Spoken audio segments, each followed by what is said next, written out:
8 বছর বয়সী মুস্তাকিম ও 6 বছর বয়সী ফাতিহা একসঙ্গে 2 শিশুকে হারিয়ে দিশেহারা মা।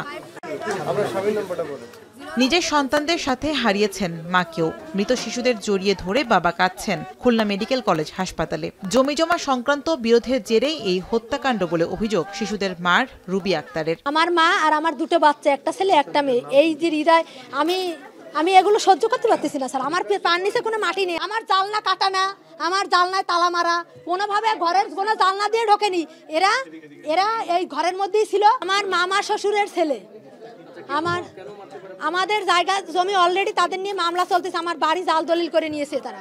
স্থানীয়রা জানায় শিশু দুটির বাবা মা চাকরি করেন। প্রতিদিনের মতোই সকালে মুস্তাকিম ও ফাতিহাকে নানা বাড়িতে রেখে কাজে যান। তবে সন্ধ্যায় ফিরে দীর্ঘ সময় দরজা ধাক্কা দিলেও সারা শব্দ না পেয়ে প্রতিবেশীদের সহায়তায় দরজা ভাঙেন তারা। পরে নানি মহিদুন্নেসার মরদেহ পড়ে থাকতে দেখেন তারা।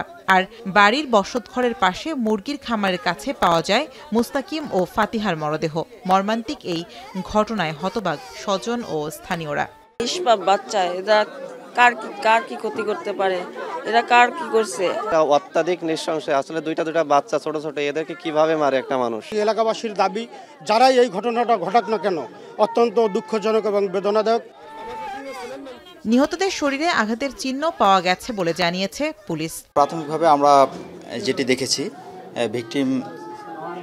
ভিকটিমের মাথার পিছনে আঘাত রয়েছে এবং দুটি বাচ্চা যাদেরকে বর্তমানে 250 বেডে নেওয়া হয়েছে তারাও মারা গিয়েছে এবং তাদের মাথার পিছনেও আঘাত রয়েছে। তা আমরা ধারণা করেছি মাথার পিছনে শক্ত কোনো কিছুর আঘাতের ফলে তাদের মৃত্যু হয়েছে। খুলনা নগরীর টুটপাড়া এলাকায় একটি মাদ্রাসায় পড়াশোনা করত শিশু মুস্তাকিম ও ফাতিহা। তাদের হত্যার রহস্য উদ্ঘাটনে কাজ করছে আইনশৃঙ্খলা বাহিনীর একাধিক দল। এখন খুলনা 4 গুণ শক্তিশালী এনজাইম ও অধিক ফেনা সমৃদ্ধ অরিক সিলভার ওয়াশ মাত্র 70 টাকায়।